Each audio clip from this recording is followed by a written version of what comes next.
반갑습니다. 앞뒤 보시면서 인사 나누셨습니까? 잠깐 인사하시겠습니다. 예, 앞뒤 보시면서 반갑습니다. 잘 오셨습니다. 네. 우리 부산 서부교회 제가 한 10여 년 전에 아마 설교 왔던 기억이 납니다. 기억나십니까? 예, 그때 제가 캄보디아 가기 전에 한번 왔었었는데 캄보디아 갔다 와서 이렇게 다시 뵙게 돼서 반갑습니다.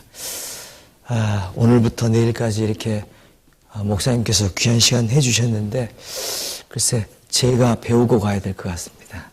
우리 부산교회 형제자매들, 부산 서부교회 형제자매들이 또 열정이 있으시고 또 선교에 더 많은 관심이 있으셔서 제가 캄보디아에 있을 때도 저하고 같이 교제했던 자매들이 한 두어 분 계셨는데요. 오늘 또 그 중에 한 분 또 뵙고 이렇게 했는데 하여튼 반갑습니다. 자, 하여튼 이번 기회가 또 저희들의 신앙이 조금이나마 도움이 될 수 있다면 좋겠습니다. 예, 그런 마음에서 같이 기도 한번 나누겠습니다.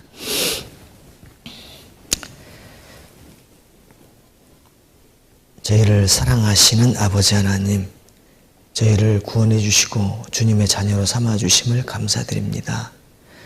주님, 저희들 그 크신 사랑을 베풀어 주셨지만 때로는 염려하고 때로는 넘어지고 때로는 세상 것들을 볼 때가 많이 있습니다. 저희들의 악함과 게으름을 주님 앞에 고백합니다. 주님, 저희들 마음을 일깨워 주시고 주님의 사랑으로 주님이 주신 소명으로 다시 회복시켜 주셔서 주님 오실 때 부끄럽지 않는 저희들 될 수 있도록 자비를 베풀어 주시옵소서. 주님의 사랑만 증가하는 저희들 될 수 있도록 도와주시옵소서. 주님의 사랑으로만 사랑하는 저희 모임 될 수 있도록 도와주시옵소서. 연약한 지체들 함께 할 수 있도록 도와주시고 강팍한 세상 사람들 마음 주님 말씀으로 깨워주시고 그 마음에 복음의 진리가 들어갈 수 있도록, 그래서 함께 천국에 갈 수 있도록 자비를 베풀어 주시옵소서. 오늘같이 이렇게 모였을 때 주님 이 자리에 함께 하시고 남은 삶 주님의 말씀으로 힘있게 살아갈 수 있도록 주님 도와주시옵소서. 저희들의 모든 삶 주님께 부탁을 드립니다. 저희를 사랑하시는 예수님 이름으로 기도드립니다. 아멘. 오늘 말씀 시편 119편 같이 먼저 찾겠습니다. 시편 119편입니다. 시편 119편 890페이지, 시편 119편 33절에서 37절까지, 시편 119편 33절에서 37절까지 같이 한 목소리로 읽어보겠습니다. 여호와여, 주의 율례의 도를 내게 가르치소서. 내가 끝까지 지키리이다.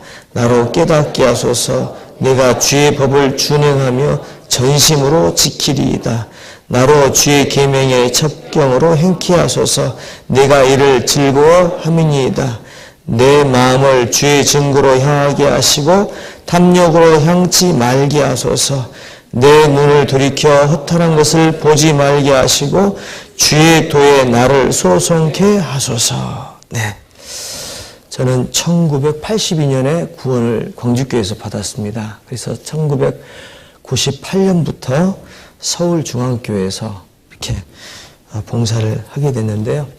여기저기 지역교회 섬기다가 아무래도 이렇게 살다가는 안 되겠다 생각도 들고 주님 앞에 너무나 죄송스러운 마음도 있고 해서 해외 선교를 좀 가야 되겠다, 이제 그런 마음을 먹고 캄보디아를 지원해서 갔습니다. 물론 캄보디아를 갈 때 제가 잘 알고 간 건 아니고요.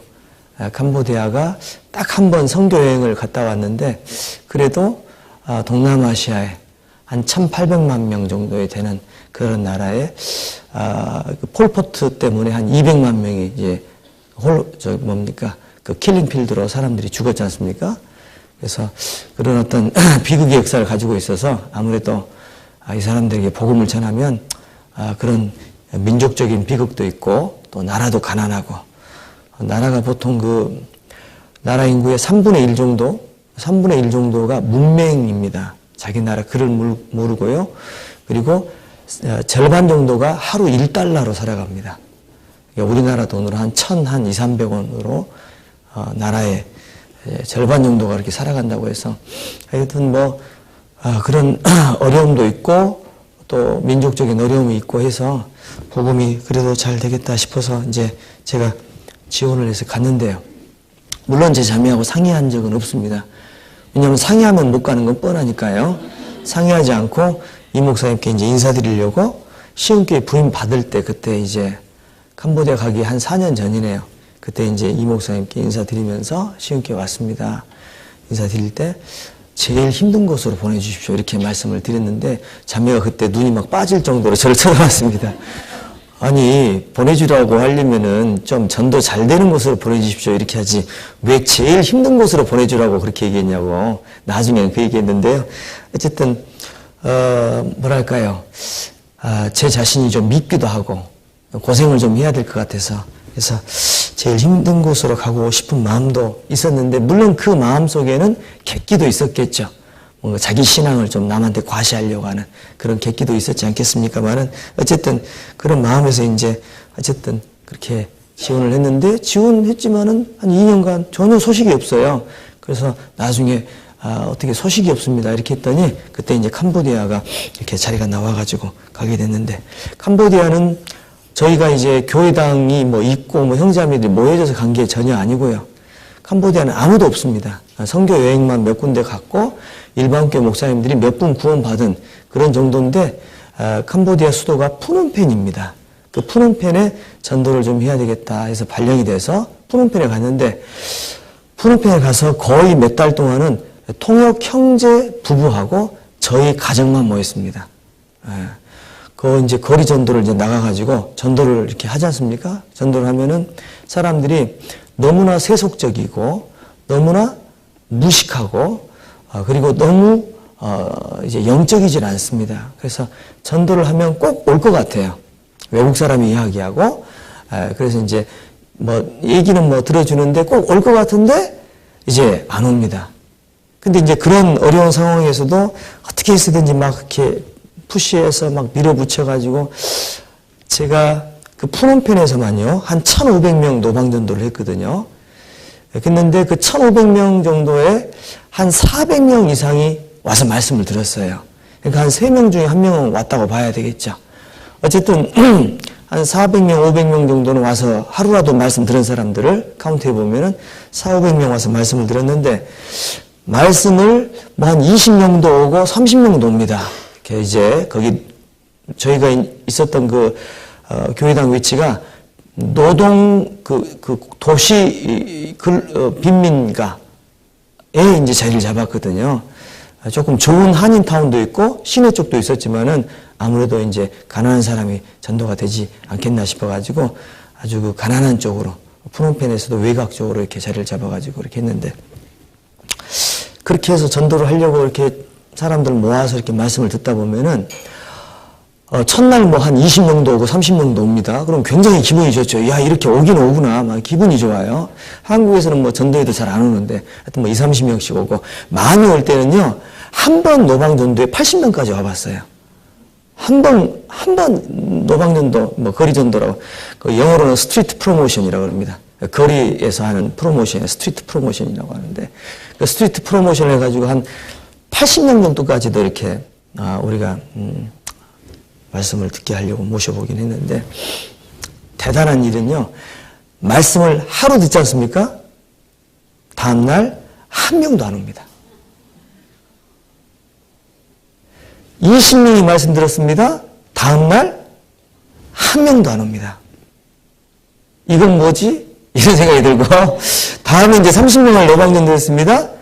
다음날 한 명도 안 옵니다.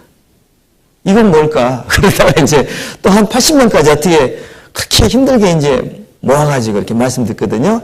한 2~번 듣고 다음날 한 명도 안 옵니다. 안 믿어지시죠? 안 놀라시는 모습을 보면서 제가 놀래요. 안 놀라시는 모습을 보면서 제가 놀랍니다, 지금. 생각을 한번 해보세요. 한국에서 400명, 500명이 하루라도 말씀 들으면 몇 명이 구원받겠습니까? 최하 100명은 구원받죠. 그 중에 100명 중에 50명은 교재에 붙어 있겠죠. 그렇지 않겠습니까? 캄보디아는 세상에서 제일 전도하기 어려운 나라입니다. 이해찬 목사님 캄보디아 오셨는데요. 지은 사행시가 있습니다. 캄캄합니다. 보이지 않습니다. 뒤집었습니다. 주님 도와주세요. 그걸 제가 지은 시가 아니고 이해찬 목사님이 캄보디아 사행시를 짓고 본인은 또 미국으로 가셔버렸어요, 지금. 그런데 캄보디아가 정말 힘듭니다. 정말 힘들어요. 캄보디아는 3중고입니다. 첫 번째는 전도 안 됩니다. 하여간 푸놈펜에서 그렇게 전도 집회 끝난 다음에 뭡니까 의약품도 나눠주지 시흥교에서 가져온 헌옷도 막 갖다 주지 포항교에서 가져온 뭡니까 중고 학용품도 막 주지. 전도 집회 끝난 다음에 막 물량공제를 합니다. 그걸로 끝이에요. 캄보디아 사람들은요, 이렇게 말씀을 전하잖아요. 한 30분은 들어요. 듣는데 그게 말씀이 좋아서 듣는 게 아니고 그냥 신기해서 들어요. 그리고 30분이 지나잖아요. 벌써 눈이 썩은 동태눈 비슷하게 바뀝니다. 그리고는 집회를 1시간 10분 안에 끝나야 돼요. 모든 집회를. 그럼 제가 영어로 말합니다. 그 영어로 말한 이야기를 듣고 통역이 현지말로 합니다. 그러면 1시간 10분이면 제가 몇 분 설교한 거죠? 40분. 이틀 40분씩 이틀 설교하면 그게 전도집회 다예요. 그럼 목사님 한 일주일씩 하시죠? 불가능합니다. 일주일이요? 하루도 지겨워하는데 다음날 한 명도 안 오는데 일주일 어떻게 합니까? 그러니까 제가 거기 있을 때는 영어를 한국말보다 몇 배 더 빨리 했어요. 막 속사포. 턱 튀어나오면 막 튀어나와요. 그러면은 무슨 말은 잘 알잖아요. 영어를 잘해서가 아니고 하도 많이 하다 보면 이제 한국말보다 더 빨리 하는데 그거를 들으면은 이제 그 통역이 이제 막 통역을 해가지고 막 얘기하는데 참 신기한 것은 이 통역 형제가요. 캄보디아 사람 정서대로 하거든요. 캄보디아는 말을 강하게 못합니다. 그래서 말씀 듣고 나서 어떻게 꾸역꾸역해서 한 20-30명 이렇게 말씀 들었는데 한두 명 한두 명 붙고 이렇게 해가지고 어떻게 해가지고 푸놈펜이 한 20명까지 붙었어요.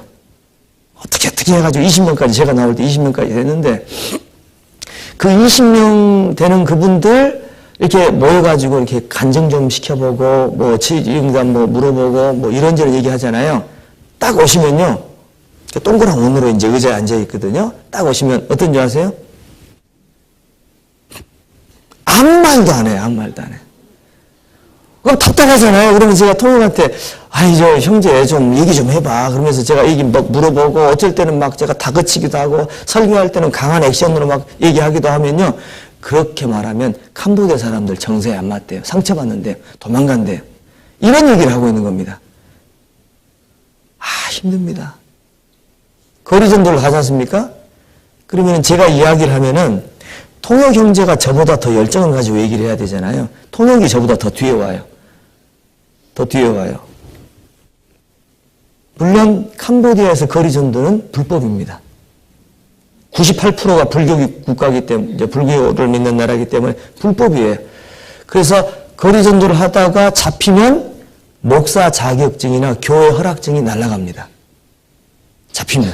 그래서 방법이 그거밖에 없어요. 그래서 막 거리 전도하고 필리핀도 목사님 가보시고 했지만 캄보디아는 여름에 45도입니다. 여름에 45도예요. 제가 3층에서 잠을 잔 숙소가 3층에 있었는데 4층까지 있거든 숙소가. 건물이 4층까지 있는데 4층은 못 올라갑니다. 사우나예요. 너무너무 더워요. 그래서 제가 캄보디아 가서 한 달 만에 5kg 빠졌습니다. 캄보디아는 전도가 어렵고요. 두 번째 문화 충격이 있습니다. 하여간 태어나서 바퀴벌레를 그렇게 많이 봤어요. 얼마나 많이 있는지 몰라요. 밥을 먹잖아요. 먹으면 저쪽에서 기어와요. 같이 먹자고 막 와요. 사이좋게 먹자고 옵니다. 아침에 딱 내려가면은 바퀴벌레님들이 20여 분이 신방와 계세요. 바퀴벌레님들이. 집회하고 있지 않습니까? 요 옆에 규통에 보면 한 100마리가 대기하고 있어요. 저 상담해달라고. 대기하고 있다고. 그럼 이제 뿌리잖아요. 그럼 이쪽에 한 200마리 있어요.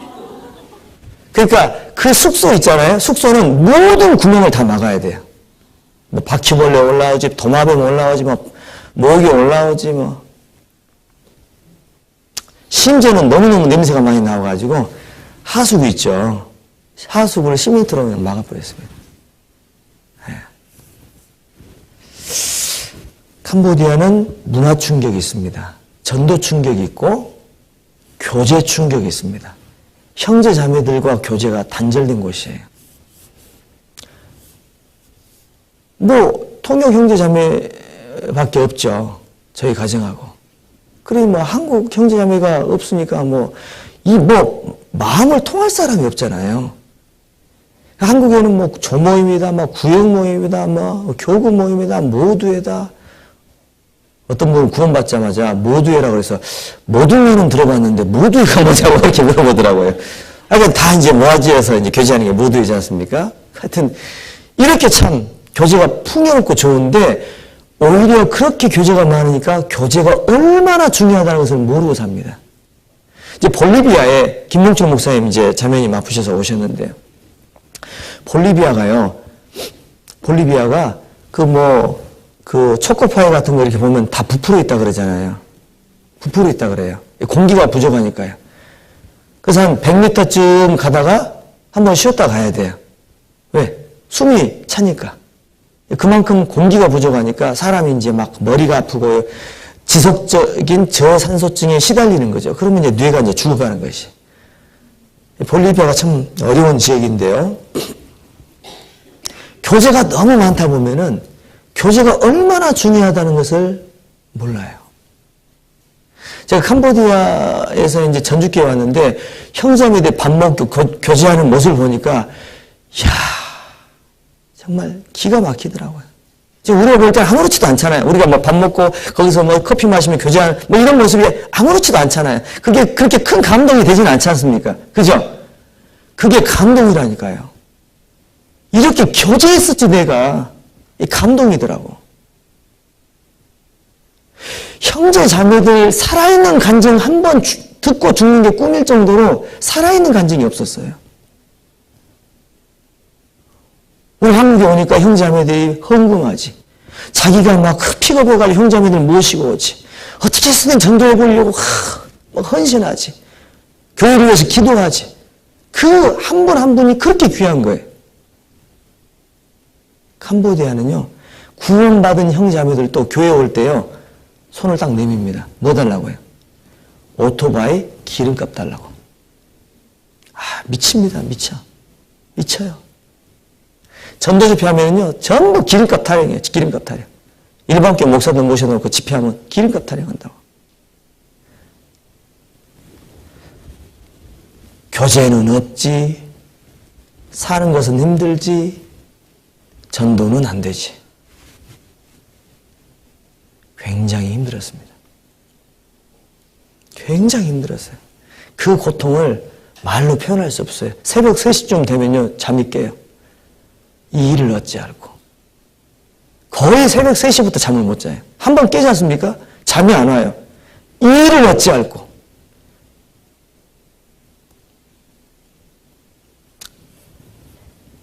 우리가 살면 몇 년 살겠습니까? 제가 올해 51거든요. 제가 80까지 산다면은 30년 남았습니다. 근데 8시간은 일하니까 빼야 됩니다. 그리고 8시간은 자야 되니까 빼야 됩니다. 그럼 8시간 남았어요. 결국 저한테 남아져 있는 시간은 지금부터 열심히 해도 10년밖에 안 남았어요. 그런 마음을 가지고 캄보디아 왔는데 전도가 안 되잖아요. 이 일을 어찌 알고. 정말 하늘이 무너진 것 같더라고. 하늘이. 한국이 이거보다는 못하지는 않겠지. 막 한국에 오고 싶은 거예요. 막. 한국에. 사는 것이 힘들고 교제가 없어도 괜찮아요. 이 전도가 돼야 되는데 막 속이 막 바짝바짝하고요. 구원 받았다고 해도 교제 안 나오고요. 신방 몇 번 가도 겨우 한 번 반응하고요. 정말 미치겠더라고요. 그래서 제가 그때 깨달은 게 있습니다. 한번 따라 보시겠습니까? 그냥 하자. 그게 깨달은 거예요. 그냥 하자. 잘 들어보세요. 우리는 종입니다. 종은 종이 하는 일을 만족해서는 안 돼요. 종이 하는 일은 주인이 만족하는 겁니다. 종은 그냥 하는 거예요. 우리는 전도가 되든 안 되든 그냥 하는 거예요. 우리가 만족해서는 안 되는 겁니다. 주님이 만족하셔야죠. 전도가 돼도 주님이 만족하시고 전도가 안 돼도 주님이 해타하시고 주님이 하시는 거예요. 우리는 그냥 하는 거예요. 우리가 만족하려고 하면 그건 우리의 만족이고 우리가 슬퍼하면 그건 우리의 감정이지 주님이 우리에게 명령하셔서 그 일만 우리가 잘 이해하면 되는데 우리가 주인 자리에 앉아가지고 전도 결과가 좋으면 만족해하고 교만하고 거들먹거리고 전도가 안 되면 애타하고 슬퍼하고 막 바짝 긴장하고 그 모든 것이 사실은 신앙적인 것 같지만 신앙적이지 전혀 않다는 거죠. 그래서 캄보디아에서 제가 깨달은 교훈은 그냥 하자. 그냥 하자. 나는 그냥 여기에 묻는 거고 주님이 한 명이 구원받든 1000명이 구원받든 10,000명이 구원받든 그건 주님께 속한 거니까 우리가 할 수 없잖아요. 주님께 맡기자. 이런 마음이 되더라고요. 이런 마음이 됐습니다. 근데 이제 그런 와중에 이제 제 집사람이 이제 수술 때문에 한국에 오게 됐는데 와서 또 이렇게 있다 보니까 또 좀 몸이 퇴행성 그 지속적인 질환이 뇌질환이 생겨가지고 지금 계속 이제 치료하고 뭐 이렇게 하는데 크게 뭐 문제될 정도는 아닌데 이게 옛날 같으면 죽습니다. 몸을 못 움직이는 그런 어떤 병인데요. 지금은 이제 워낙 약들이 좋고 하다 보니까 뭐 지금 계속 치료하고 있고 그래서 오늘 또 같이 나왔어요. 근데 같이 이 자리에 참석 못한 것은 오늘 오는 것도 사실 힘들어요. 오늘 오기 전에 저번 주에 골수에서 이렇게 줄기세포를 추출해가지고 다시 이렇게 척수강에 맞는 시술을 했습니다. 그래서, 그게 이제, 몸을 살리는 그런 최신 기법인데요. 그래서 그렇게 지금 하고 있는데, 그래서 지금 허리도 좀 아프고 그런데 오늘 오긴 왔습니다만 이 자리 같이 하지는 못했습니다. 어쨌든, 캄보디아 가서 느낀 것들이 많습니다. 신앙은 사실 이론이 아니거든요. 근데 우리가 주일 설교를 너무나 이론적으로 들어요. 그리고 너무나 많은 말씀을 듣다 보니까 그것이 그냥 이 소화불량이 돼가지고 이렇게 이 머리에 있어요. 머리에. 이 하나하나가 내 참신앙으로 체득되고 체험되고 내 삶으로 바뀌어야 되는데 그게 시간이 그렇게 많이 지난 거예요. 그게 교제가 없어 봐야 교제가 얼마나 중요하다는 것을 깨닫게 되고 전도가 힘들어 봐야 우리의 모든 감정과 우리의 의지를 그냥 다 포기하고 그냥 주님이 시키는 그 일에 집중하게 되는 그 겸손한 그 무익한 종이라고 고백했던 그 종의 입장으로 우리가 가게 될 텐데 그렇지 못하고 막 염려하고 뭐 슬퍼하고 또 잘 되면 또 거들먹거리고 뭐 이렇게 된다는 거죠. 우리의 신앙이라는 것이 너무나 피상적이고 너무 얕고 그래서 우리가 정말 그 신앙이라는 것이 좀 성장이 돼야 되겠다. 그래서 제가 캄보디아 가보고 느낀 점은 남을 선교하려고 왔다가 제가 저를 하는 겁니다. 남을 선교하러 왔잖아요, 지금. 동남아시아에는 캄보디아 사람들 선교하러 왔지만은 제가 저부터 선교해야 돼요. 제가 저부터 안 돼 있는데 누구를 뭐 선교하겠어요, 지금. 그것도 뭐 힘들어서 못 찾고 있는데 누구를 뭐 얘기하겠어요, 지금. 그래서 하여간 캄보디아를 통해서 저도 많은 것들을 느꼈고 또 저희 자매도 지금 많이 지금 뭐 좋아지고 있는 과정이고 그래서 저는 계속 얘기합니다. 뭐 하여튼 또 가자 그렇게 해서 얘기하고 있고 아마 좀 좋아지면 주님께 기도해서 좋아지면은 또 캄보디아를 가려고 얘기는 다 했습니다. 올해 말이라도 몸만 좋아지면 가려고 하는데 지금 뭐 쉽진 않을 것 같아요. 그 병이 원래 불치병이고 하다 보니까 쉽진 않은데 이래도 죽고 저래도 죽는 거 그냥 가서 죽자 이런 생각도 들고 하여튼 여러 가지 생각이 듭니다. 어쨌든 우리에게 주어진 시간이 얼마 안 남았거든요. 얼마 안 남았어요. 살면 몇 년 살겠습니까? 세상에서 재밌게 살면 몇 년 살겠어요? 참 이제까지 그 주님을 떠나가지고 마귀하고 그 살아온 그 세월이 얼마나 안타깝고 분통하고 그런데 지금부터라도 열심히 살아야 될 텐데 그런 마음이 듭니다. 그래서 제가 잘 살아서가 아니고 못 살았기 때문에 주님 앞에 죄송하기 때문에 더 열심히 살아야 되겠다고 기도할 때마다 주님 제게 한 번의 기회를 더 주십시오.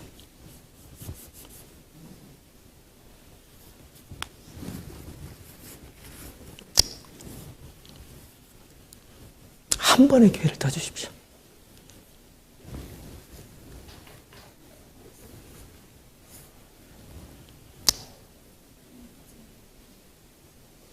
죽을 때까지 10,000명을 전도할 수 있도록 기도하고 있습니다. 한 번의 기회를 더 주십시오. 제 자매가 아파 보니까요, 그 느낀 게 이제 여러 가지가 있는데,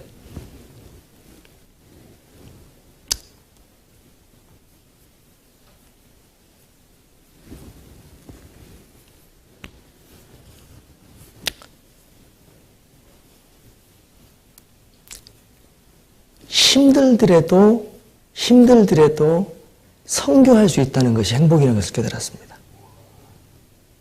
힘들더라도. 몸이 아파 보니까요, 정말 미치겠어요. 정말 괴로워요. 주님, 제게 한 번만 더 선교할 수 있는 그 기쁨을 제게 주신다면 제가 어디를 못 가겠습니까?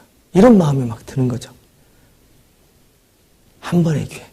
자, 우리에게는 또 다른 기회가 남아 있습니다. 아직 우리가 살아있다는 것은 주님이 우리에게 기회를 주신다는 또 다른 증거입니다. 맞지요? 맞습니까? 저는요, 살아있다는 것이 감사해요. 아, 내가 주님의 일을 아직도 할 수 있도록 주님이 오늘 하루도 허락해 주셨구나. 오늘 한 해도 허락해 주셨구나. 주님을 떠나서 이렇게 엉터리로 정말 게으르게 정말 존심이 있게 이렇게 자기 멋대로 살아간 나에게도 주님이 또 다른 하루를 허락해 주시고 또 다른 목회지를 허락해 주셨다는 거죠. 그래서 저는 그것이 감사해요. 그것이 감사해요. 그래서 우리에는 기회가 있습니다. 우리가 살아있는 게 행복이고 우리에게 힘이 있다는 게 행복이고 우리 옆에 형제자매가 있다는 게 행복이고 우리 주변에 많은 열정적인 그리스도인들이 또 같이 힘을 합하려고 하고 있기 때문에 그게 행복이라는 거죠. 그래서 우리 남은 시간 그 조지 휘필드가 말했던 것처럼 유명한 얘기가 있지 않습니까? 녹슬어서 썩느니 닳아져서 없어지리라. 유명한 얘기 있거든요. 아끼다가 녹슬어서 썩어버리더니 주님께서 닳아져서 없어지리라. 유명한 얘기 있지 않습니까? 우리가 너무 아끼잖아요. 내 몸도 아끼고 내 재산도 아끼고 내 열정도 아끼고 그냥 왔다 갔다 하고 조금 열심히 하면 전도 좀 한두 명 하고 조금 하면 뭐 해외 선교 한두 번 갔다 오고 그 정도죠. 사실은. 너무 아끼는 거죠. 우리가. 너무 아끼는 거죠. 닳아져서 없어져야 되지 않겠습니까? 닳아져서. 아끼다가 썩어서 없어지는 게 아니고 닳아져서. 앞뒤 보시면서 닳아져서 없어지십시다. 닳아져서 없어지십시다. 앞뒤 보시면서요. 닳아져서 없어지십시다. 닳아져서. 자, 닳아져서 없어지면 좋겠어요. 맞지요? 닳아져서. 주님을 위해서 닳아져서 없어지면 얼마나 행복하겠어요.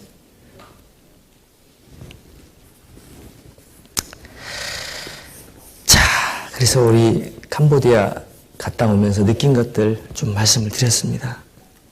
사실은 뭐 캄보디아 가서 뭐 잘한 것도 없고 너무나 죄송하고 그래서 이제 앞으로 열심히 해야 되겠다는 생각이 드는데요. 어쨌든 우리 성도님들도 주님을 사랑하는 마음 그거 놓지 마십시오. 우리가 뭐 열정에 대해서 내일 제가 좀 말씀을 드리겠습니다만 열정은 가장 중요한 게 두 가지입니다. 주님의 사랑과 주님이 주신 소명이에요. 한번 따라해 보시죠. 사랑과 소명. 열정을 지킬 수 있는 가장 중요한 것은 사랑과 소명이죠. 주님이 나를 얼마나 사랑하셨을까? 그리고 저 사람이 구원받기를 얼마나 원하실까? 그 주님이 나를 사랑하신 그 사랑과 그 사람을 사랑하신다는 주님이 주신 그 소명이요. 그 사랑과 소명이 우리의 두 기둥이죠. 그 보아스와 야긴이에요. 두 다리가 있는 것처럼 한 다리는 사랑이고 한 다리는 소명이에요. 주님에 대한 사랑이 식어질 때 우리는 다리를 절게 될 겁니다. 그리고 주님이 주신 소명을 잃고 살 때 우리는 그냥 주저앉게 될 겁니다. 우리는 사랑과 소명이라고 하는 두 다리를 꼭 버팀목으로 삼고 장애물을 뛰어넘어서 주님이 계신 거기까지 가야 돼요. 주님이 기뻐하시는 그 자리까지 가셔야 됩니다. 그 자리가 비록 멀리 있다고 할지라도요. 그 끝에 주님이 우리를 밝게 그리고 기쁘시게 우리를 맞이해 주실 겁니다. 그 긴 인생의 그 장애물과 어두움의 터널을 통과해서 그 끝에 주님이 계시는 거기까지 우리가 가야 되는 겁니다. 사랑과 소명. 그래서 그런 마음으로 이번에 생활 집회가 좀 유익하시면 좋겠다는 생각이 듭니다. 자, 그래서 오늘은 신앙의 파노라마라고 하는 제목으로 신앙생활의 전반적인 부분들을 한번 좀 같이 생각을 해보려고 하는데 내일은 이제 신앙의 열정을 회복하는 길에 대해서 말씀을 드릴까 싶고요. 오늘은 조금 지식적이 될지라도 신앙의 파노라마, 신앙의 알파에서부터 오메가까지 우리가 한번 정리하시는 게 좋을 것 같아요. 왜냐하면 내일은 신앙이 좀 뒤처진 분들이 내일은 다 나오세요. 오늘 저녁에 나오신 분 정도면 신앙생활을 그래도 잘하신 분이 나오신 거예요. 맞지요? 맞지요? 오늘 저녁에 나오신 분들은 열정을 회복해야 됩니다. 그런 얘기 안 해도 다 있는 분들이에요. 맞지요? 맞을 겁니다. 그래서 오늘은 조금 지식적인 부분들, 신앙생활 할 때 좀 주의해야 될 것들, 이런 것들을 좀 같이 공부하고 내일은 좀 신앙이 좀 뒤처진 분들이 나오실 가능성이 있기 때문에 내일은 제가 조금 톤을 좀 세게 하고 조금 이렇게 억양을 좀 세게 하면서 신앙의 열정을 회복할 수 있는 이야기들 좀 하도록 하겠습니다. 자, 그러면은 칠판에 써가면서 제가 한번 말씀을 드려보도록 하겠습니다. 우리가 이제 하나님을 만나야 되잖아요. 하나님의 사랑의 짝으로 태어난 우리들이 하나님을 잃고 살고 있기 때문에 하나님을 만나야 되지 않습니까? 그러니까 하나님을 만나려면은 우리가 접촉점이 필요하죠. 하나님을 만날 수 있는 동기부여가 되는 어떤 수단들, 교제할 수 있는 방법들, 이런 접촉점이 필요한데, 여러 가지가 있겠죠. 예를 들어서, 인생의 쓴 경험을 통해서 우리가 하나님을 만날 수도 있을 것이고, 양심의 가책을 통해서도 어떤 사람은 하나님을 만날 수도 있을 것이고, 우리가 전도집회 때 배웠던 것처럼 만물을 통해서도 하나님을 만나고, 임사체험자들의 증언을 통해서도 하나님을 만날 수가 있겠죠. 근데 가장 중요한 것은 성경이죠.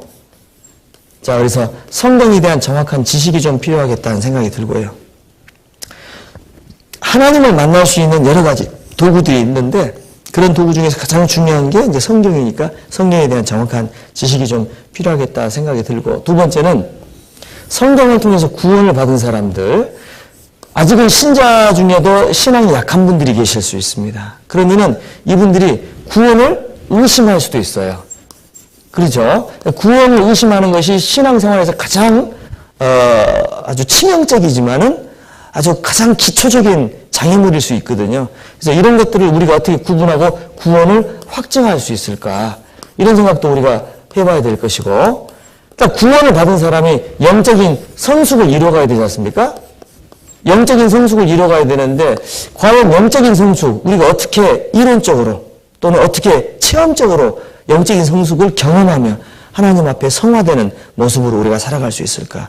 거기에는 뭐 여러 가지 수단과 도구가 필요할 것이고 그 과정을 우리가 또 생각을 해봐야 되고 그 장애물들도 우리가 한번 생각을 해봐야 되겠죠.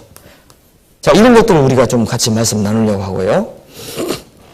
그 다음에 성숙한 그리스도인이 이제 하나님과 이제 함께 동행을 하면서 하나님과 동고동락을 하는 삶을 살아야 되는데 과연 동행의 조건은 어떤 것이 있을 것이며 동행을 가로막는 이런 장애물은 또 어떤 것이 있을까?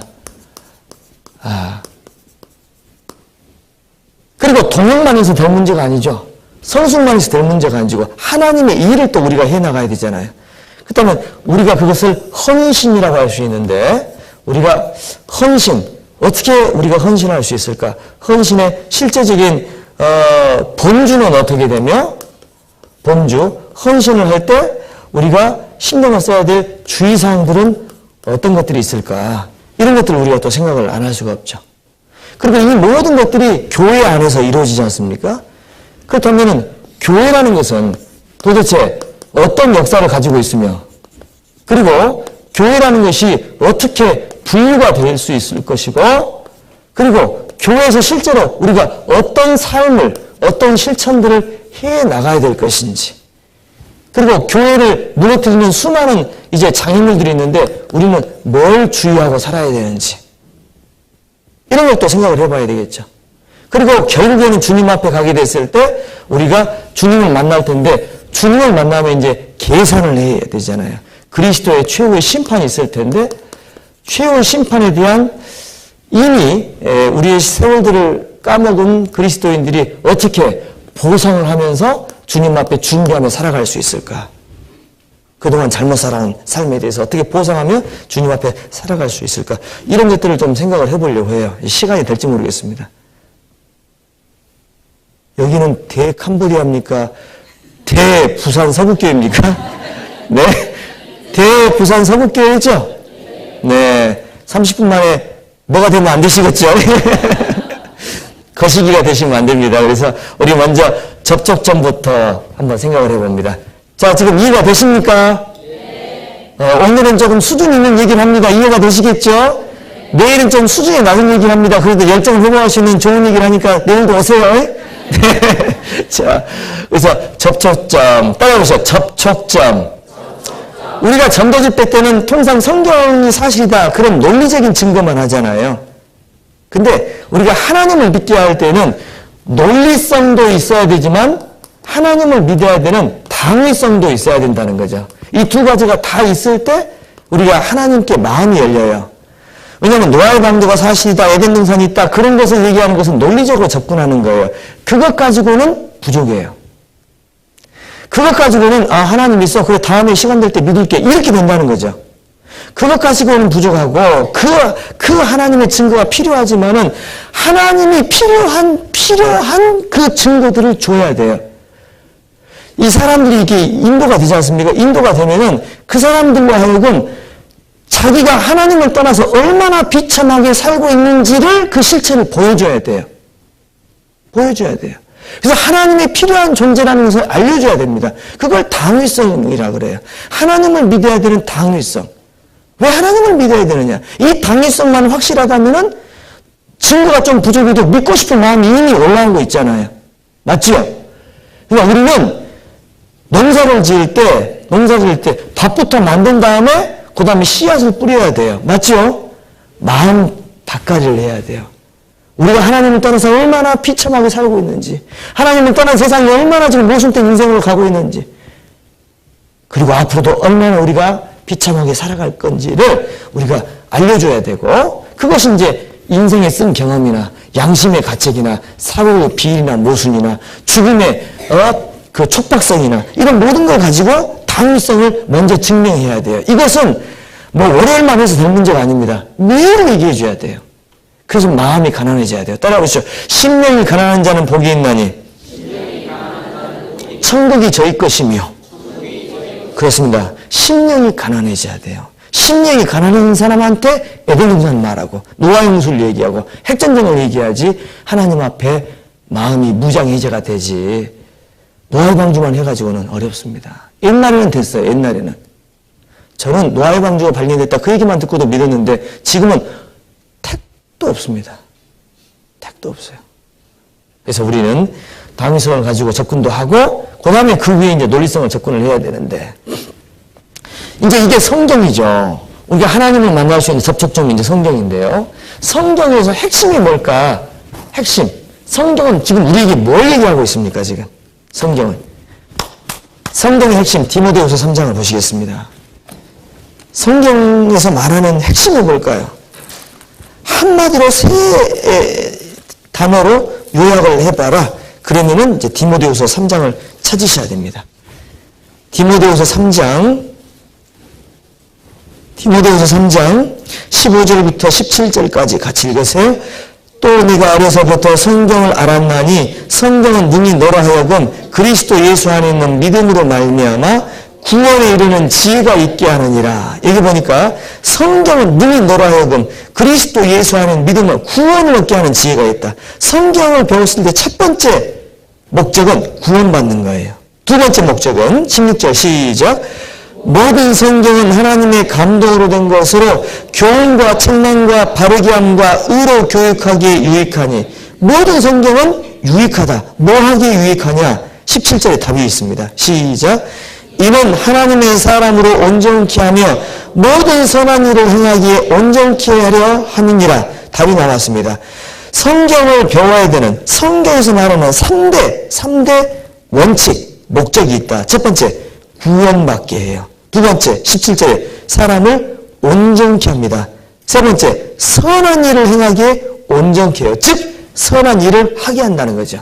자, 보십시오.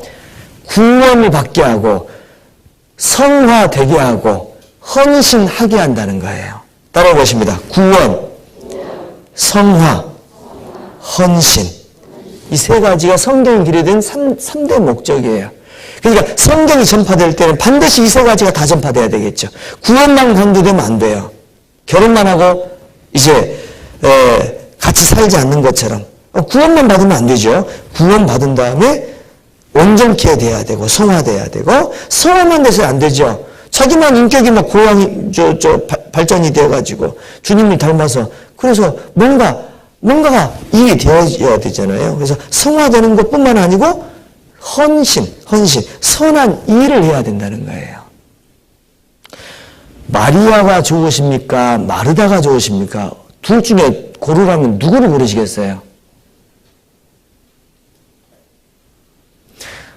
둘 중에 고르라면 누구를 고르시겠어요? 누구를 골라야 될까요?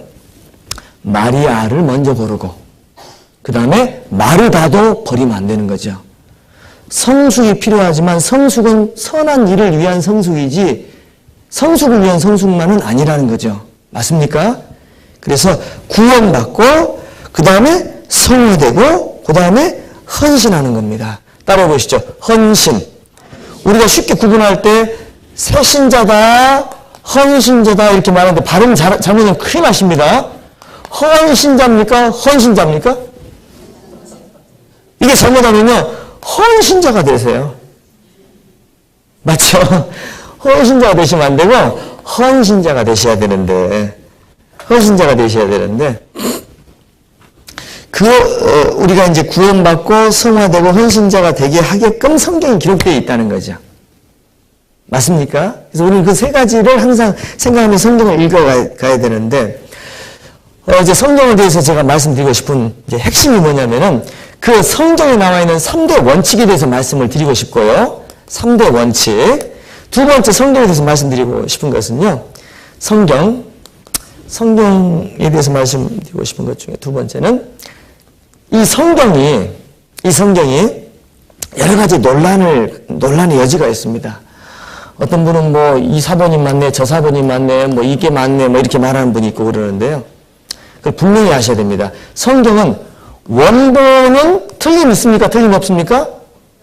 하나님이 최초에 주신 그 원본은 아무 문제가 없어요.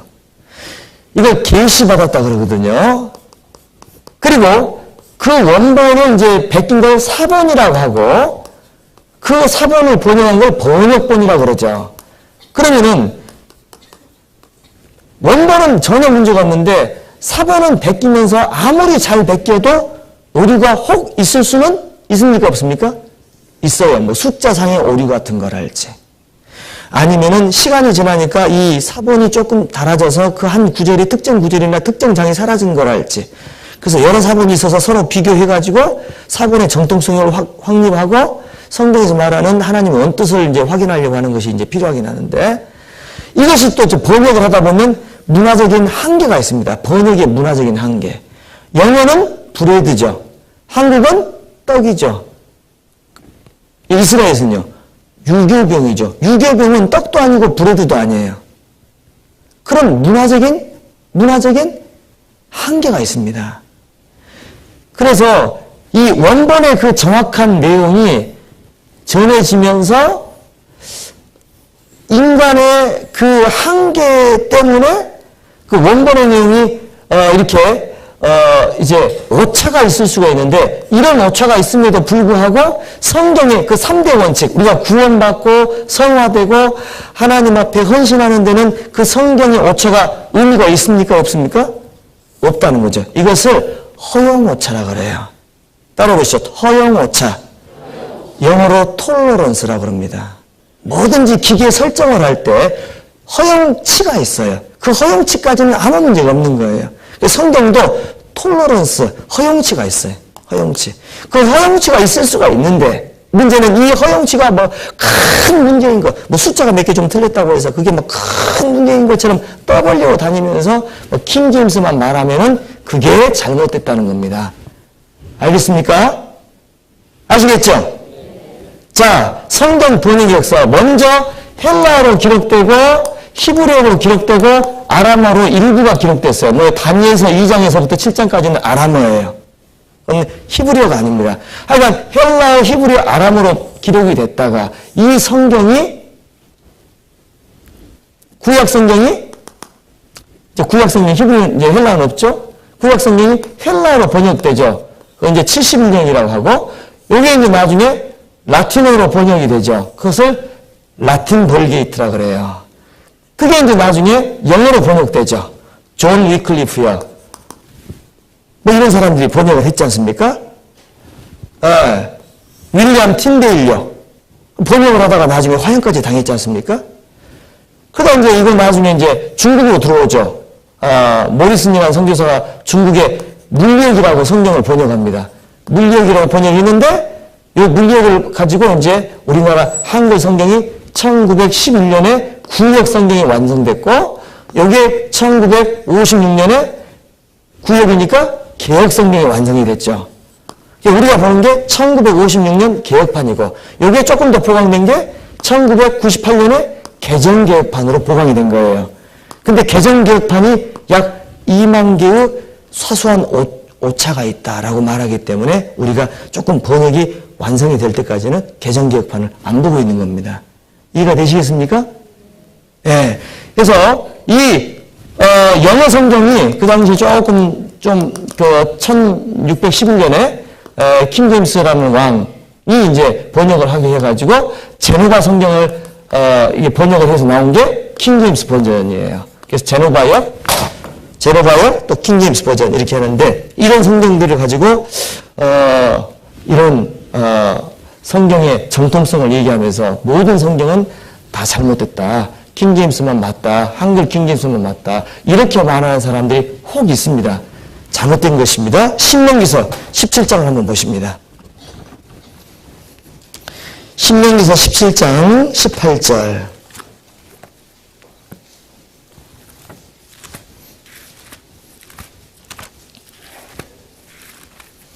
신명기서 17장 18절 같이 읽어보십니다. 그가 왕에 오르거든 레위 사람 제사장 앞에 보관한 이 율법서를 등사하여 평생에 자기 옆에 두고 읽어서 그 하나님 여호와 경외하기를 배우며 이 율법의 모든 말과 이 규례를 지켜 행할 것이라. 여러분과 이 율법서를 뭐라고 했습니까? 등사하여 그랬죠. 이걸 카피하고 사본으로 만들어서요. 그런 얘기입니다. 맞죠? 하나님은 성경이 사본화가 되는 것을 허용하셨고 그리고 번역되는 것도 허용하셨죠. 왜? 모든 사람에게 성경이 전파되기를 원하셨고 마태복음 28장에 모든 족속을 제자로 삼으라고 말씀하셨기 때문에 그것은 번역을 허용하신 거예요. 허용하신 분이 하나님이고 사본화되는 것을 허용하신 분이 하나님이기 때문에 그 하나님의 섭리가 그 안에 다 있습니다. 다만 이것은 주의하셔야 돼요. 성경을 일부러 왜곡하는 사람도 있어요. 요한계시록 제일 끝장을 보십니다. 요한계시록 제일 끝장.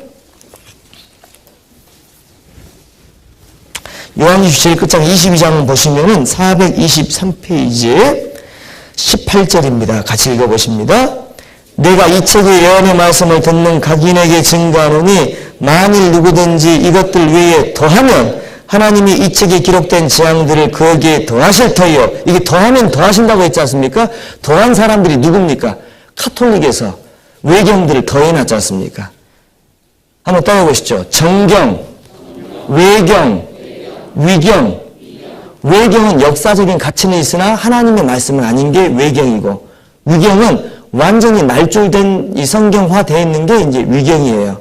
그래서 외경이나 위경은 성경이 아니거든요. 이제 이런 것들을 성경에 집어넣는 교회가 천주교지 않습니까? 이게 잘못된 것이고, 그 다음에 이것을 일부러 오역을 하는 사람도 있어요. 여호와 증인의 신세계 번역본, 뭐 이런 것들 있죠?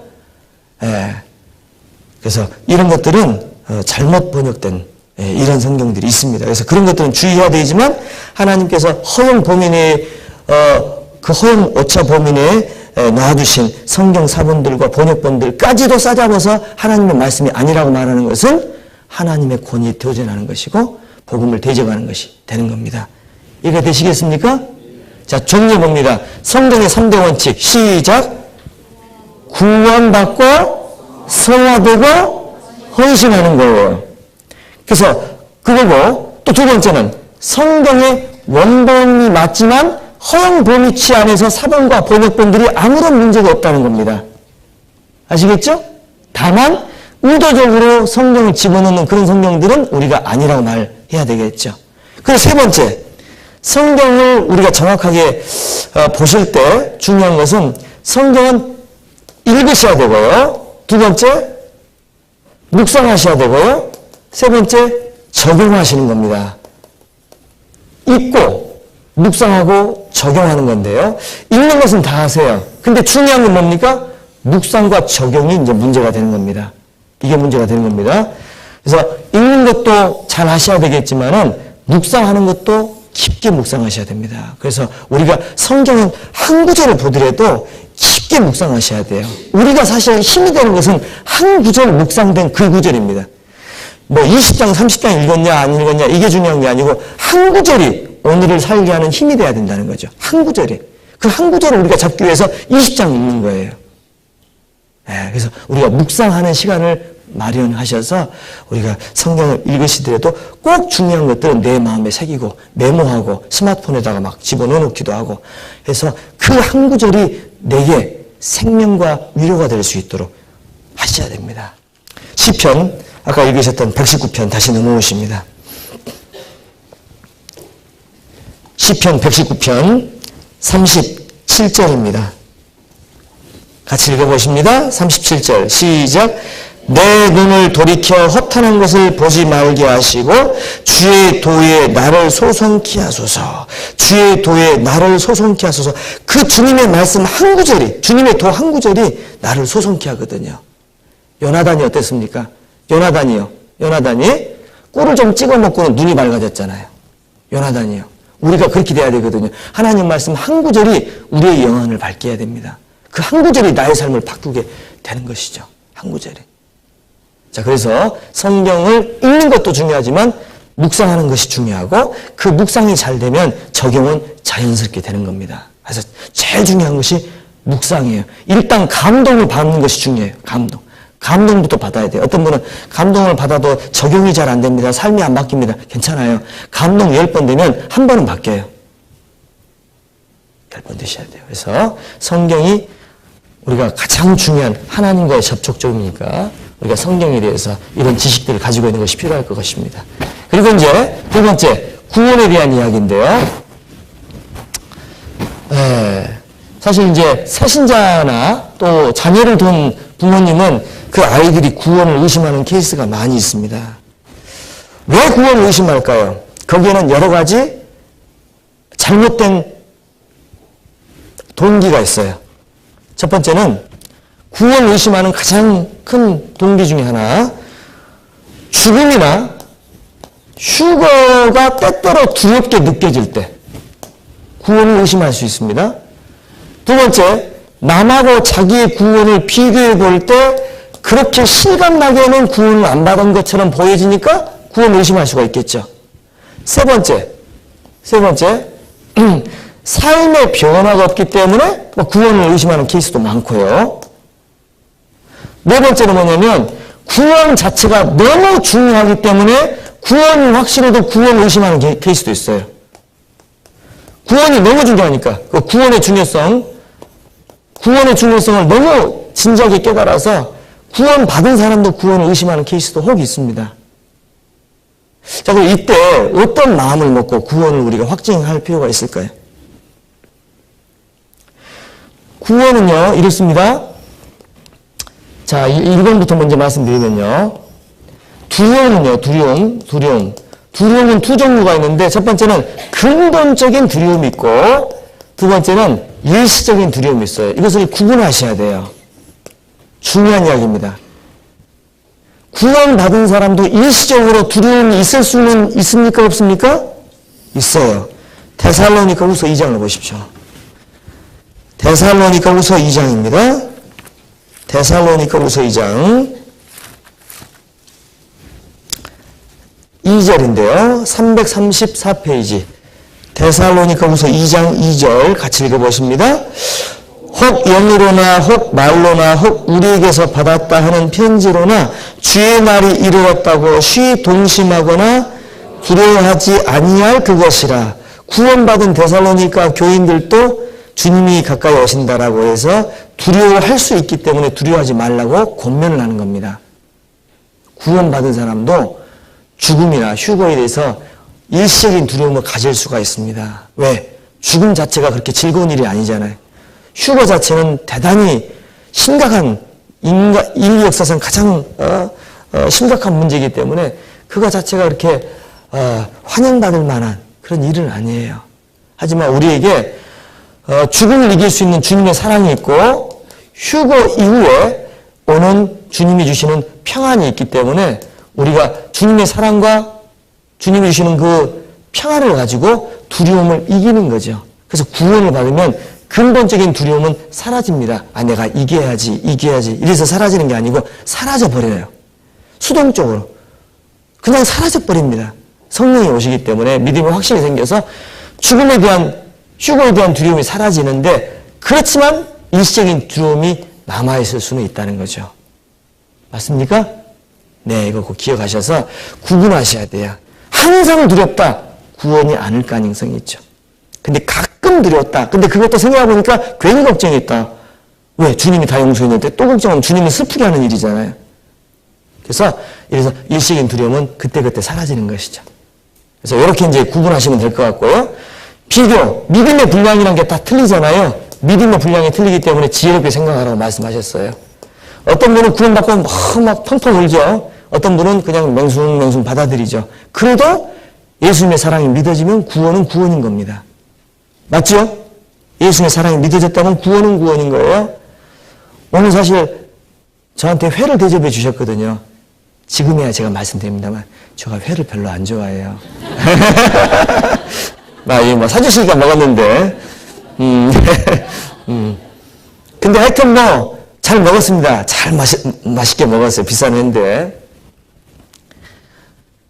그러니까 맛있게 먹었냐 맛없게 먹었냐에서는 차이가 있죠. 그러니까 먹었냐 안 먹었냐는 차이가 없죠. 맞습니까?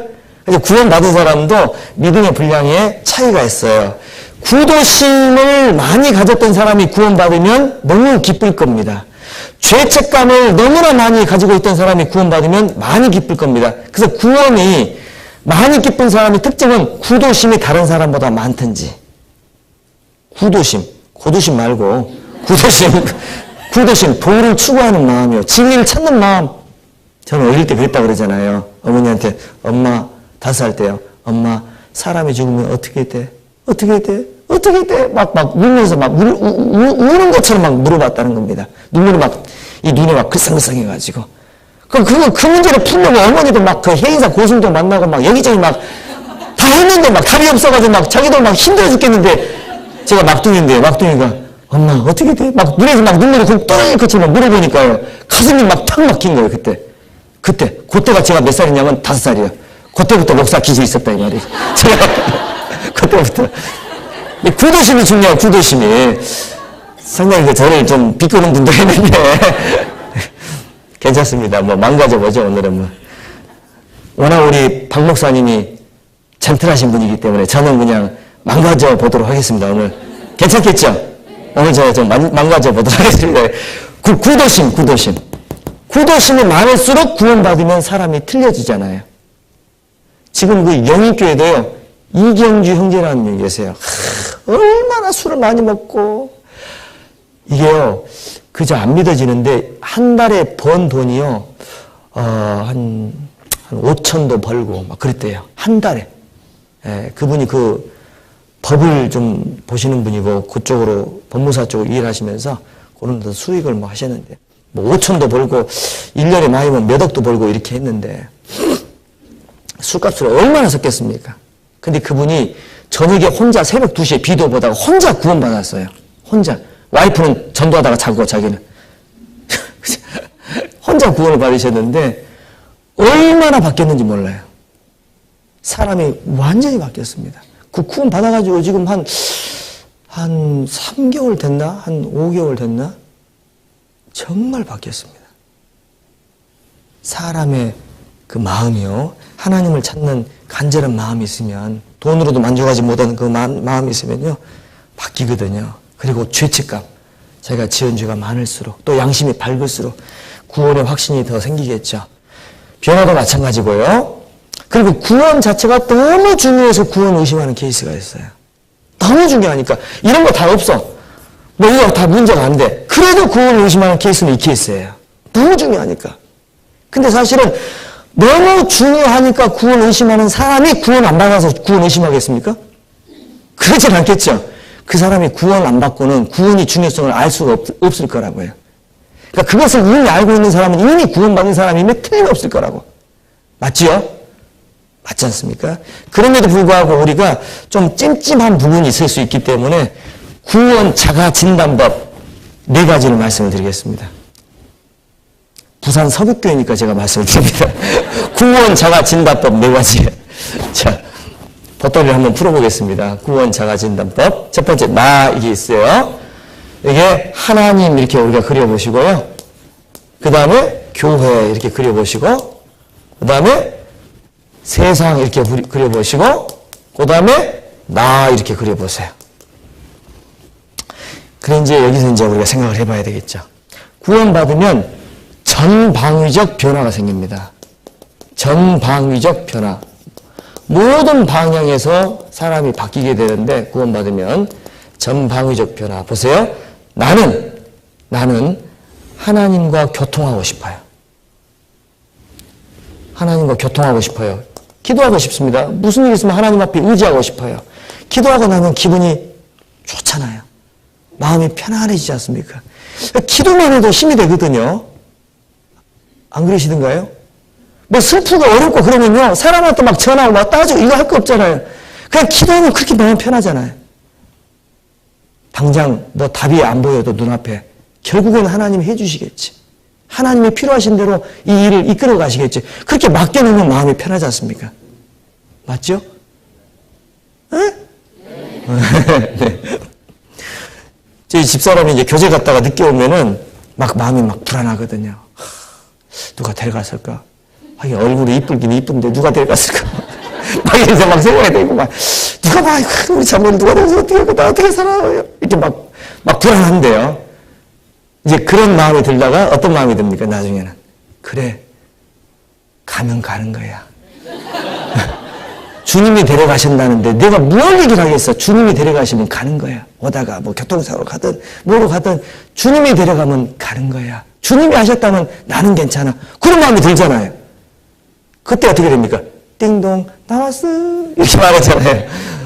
그게 이제 우리의 이제 경험인데 우리가 하나님 앞에 교통하고 싶은 마음이 듭니다. 두 번째, 하나님과 교통할 뿐더러 하나님께 받은 은혜가 있기 때문에 은혜를 보답하고 싶은 마음이 듭니다.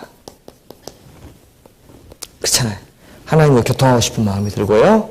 하나님 은혜를 보답하고 싶은 마음이 듭니다. 하여튼 그게 배워서 되는 게 아니고 그냥 그렇게 들어요. 그냥 구원받으면 듭니다. 배워서 되는 게 아니고 그냥 들어요. 그 다음에 교회를 보시면은 형제자매를 보면 정말 사랑스럽고 감사하고 부럽고 함께 있고 싶고 이런 마음이 들어요. 하여튼 같이 있고 싶습니다. 그리고 하나님 말씀을 내가 듣지 않습니까? 말씀을 들으면은 그 말씀이 너무 달게 느껴집니다. 그래서 그 말씀이 들려진다는 거죠.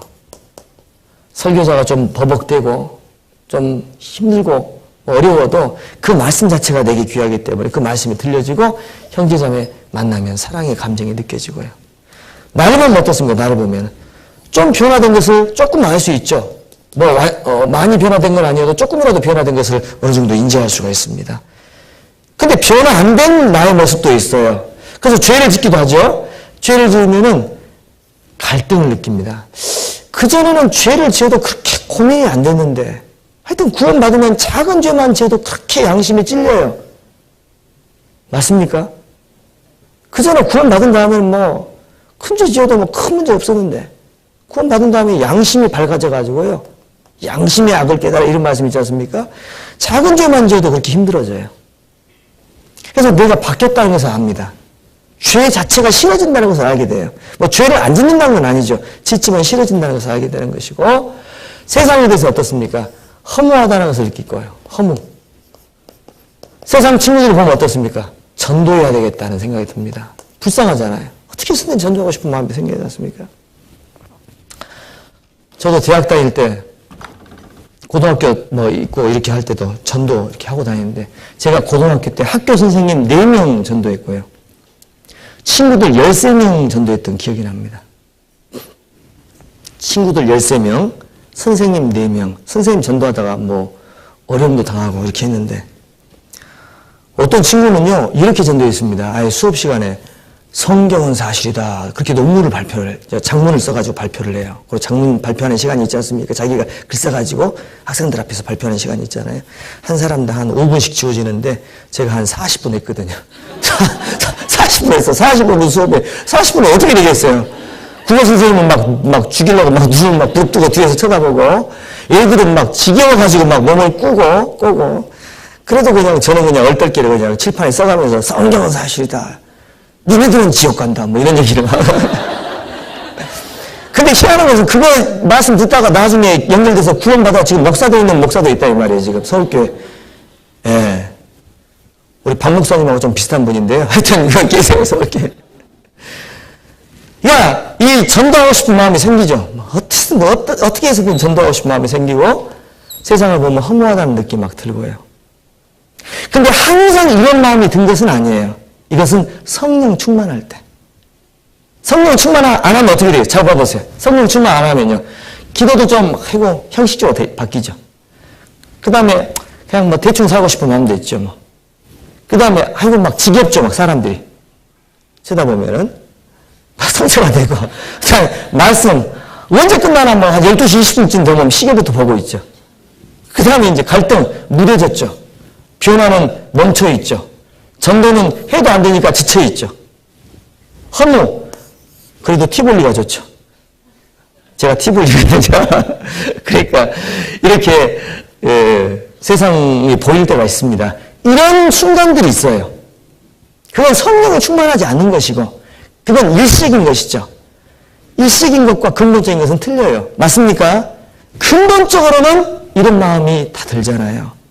근본적으로는. 이것을 구원의 외적 증거라 그래요. 따라보시죠. 구원의 외적 증거.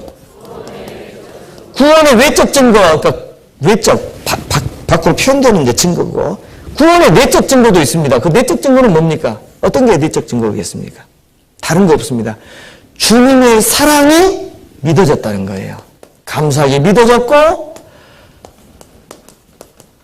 주님 앞에 그 사랑을 깨달은 마음이 있으면 이것이 외적 증거보다 더 확실한 증거죠. 이것이 더 중요한 거예요. 뭐 이건 뭐 좀 부족할 수 있어요. 한두 개 아이템이. 그러나 이것이 부족해서는 안 되죠. 이것이. 주님이 나를 용서하셨다는 그 사랑이 믿어지면 얼마나 감사하잖아요.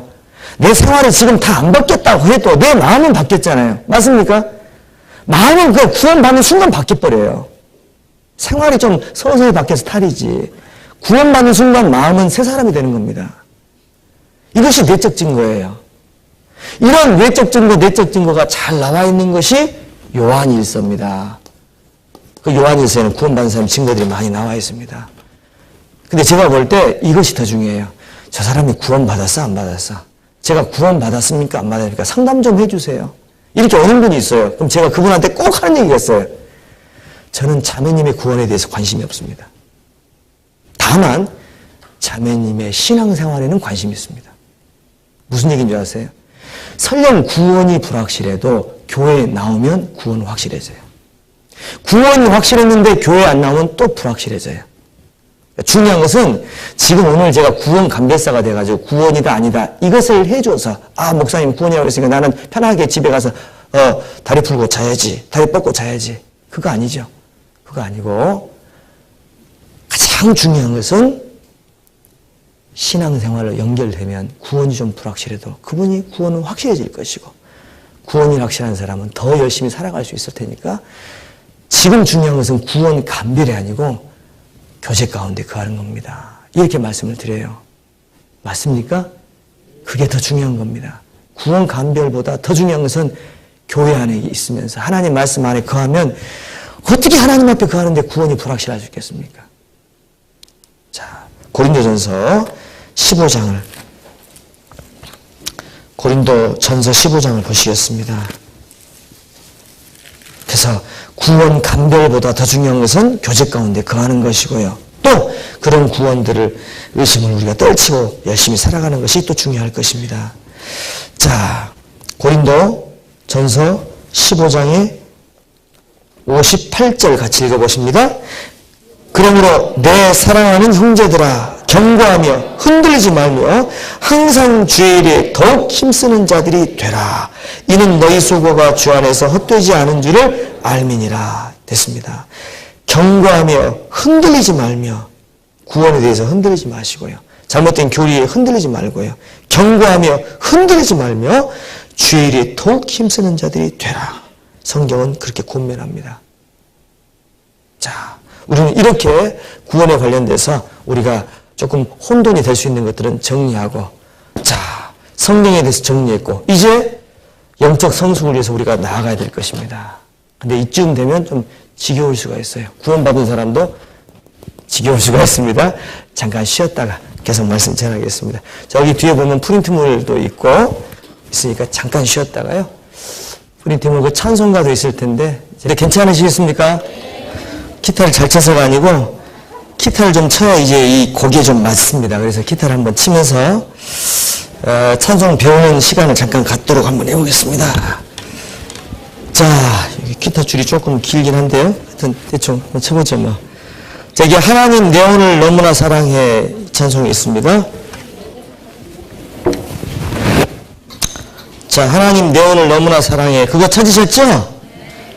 그 찬송에 보면 원래는 내 혼이라고 번역된 것이 원래 내 영으로 번역이 되면 좋겠는데 너무 짧았어요. 이 영으로 번역이 안 되고 혼으로 번역이 돼 있어요. 이게 처음에. 그래서 이제 혼은 사실 내 자체를 얘기하는 거니까 괜찮습니다. 자, 한번 제가 한번 먼저 불러볼 테니까 이게 쉽습니다. 이게 좀 쉬운데. 하나님 내 혼을 너무나 사랑해 독생자 예수님 보내셨네. 갈보리 십자가 달리신 예수님 피 흘려 내 죄 속했네. 사망을 이기고 부활하신 예수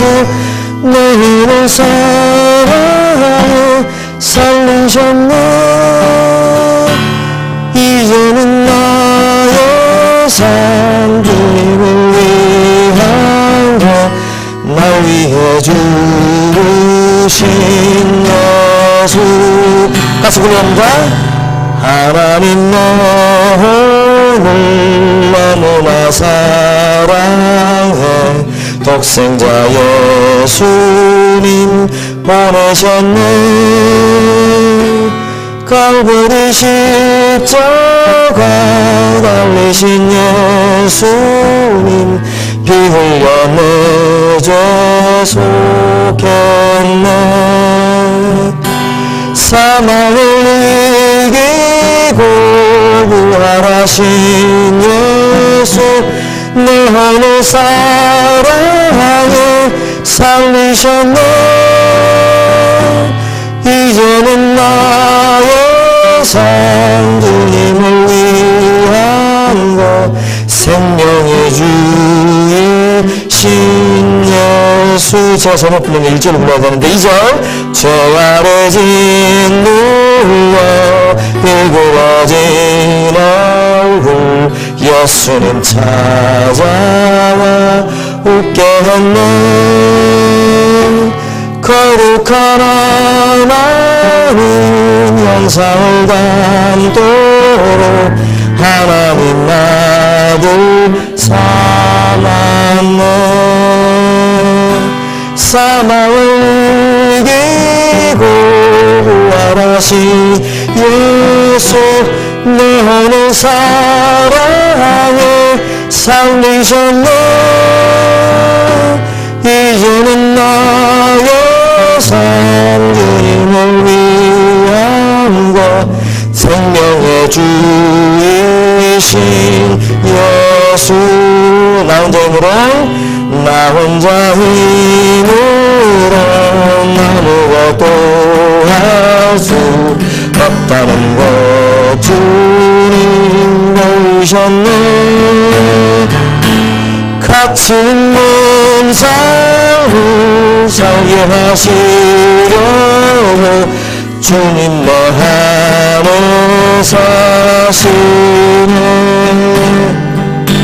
사망을 이기고 부활하신 예수 내 하늘 사랑에 살리셨네. 이제는 나의 삶 주님을 위한 것 내 안에 사시는 예수. 이제는 나의 삶 주님을 위한 것 내 안에 사시는 예수. 어떻습니까? 내용 괜찮습니까? 이게 내 혼이라고 돼서 조금 아쉽긴 한데 어쨌든 내 혼이 나 자체를 얘기하니까 큰 문제는 없습니다. 아주 좋은 찬송입니다. 1절은 구원이고요. 2절은 성화고요. 3절은 동행입니다. 뒷장 넘겨보시면은 또 다른 찬송이 있는데 사랑을 내게 주셨네. 여기 조금 어려운데요. 그래도 계속 똑같은 음이 반복이 됩니다. 제가 한번 불러보겠습니다. 한번 제가 불러보고 두 번째부터 한번 같이 불러보시겠습니다. 찬양이 큰 힘이 됩니다. 기타 줄이 안 맞네요. 대충 해보겠습니다. 사랑을 내게 주셨네. 주님의 귀한 사랑을 그 사랑 죄인을 변화시켰네. 새로운 삶을 주셨네. 그 피로 나를 구속한 사랑 예수님의 그 사랑 사랑을 내게 주셨네. 주님의 귀한 사랑을 같이 불러봅니다. 사랑을 내게 주셨네. 주님의 귀한 사랑을 그 그 사랑 좋은 변화시켰네. 새로운 삶을 주셨네. 그 피로 나를 구속한 사랑 예수님의 그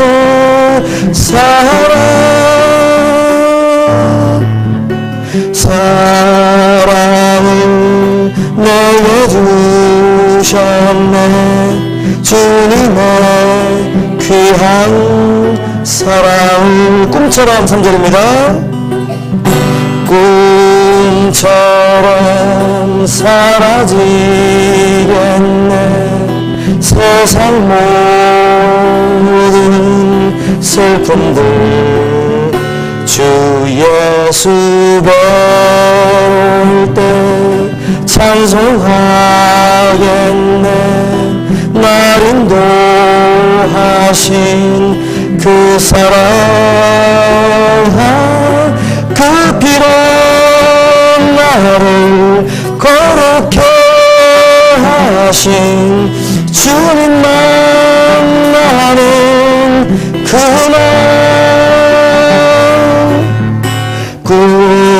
꿈처럼 사라지겠네.